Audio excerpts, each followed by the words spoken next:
Visual punctuations గురించి తెలుసుకుందాం. Visual punctuations ఏంటి? ఎందుకంటే జనరల్గా మనం రాస్తున్నప్పుడు చదువుతున్నప్పుడు భాషకి ఏదో ఫుల్ స్టాప్, కామాలు, అపాస్ట్రఫీస్, క్వశ్చన్ మార్క్స్ అని వేస్తుంటాం. కానీ సినిమాకి విజువల్ పంక్చుయేషన్స్ ఉన్నాయని కూడా మనం తెలుసుకోవడం చాలా ఇంపార్టెంట్.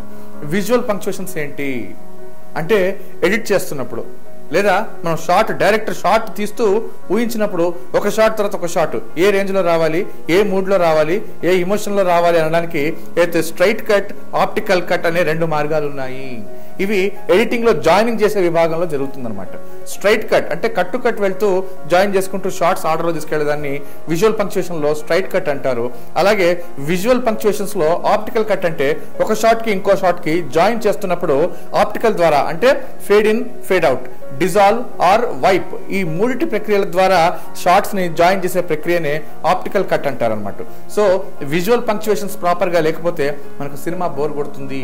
విజువల్ పంక్చుయేషన్స్ ప్రాపర్ గా లేకపోతే తీసిన షార్ట్ గానీ చూసే విజువల్ గానీ మనకు అంతగా ఇమ్మీడియట్ గా ఇంపాక్ట్ ఉండదు. సో షార్ట్ తీస్తున్నప్పుడు please keep in mind visual punctuation ఏంటంటే straight cut and optical cut. అలాగే వీటిని ఎప్పుడంటప్పుడు వాడకూడదు, పర్టికులర్ గా ఆప్టికల్ కట్. ఎందుకంటే fade in, fade out, wipe and dissolve ఇవి ఎప్పుడు వాడాలి, ఎందుకు వాడాలి అని తెలుసుకుని అది మీరు ఎడిట్ లో వాడితే చాలా బాగుంటుంది.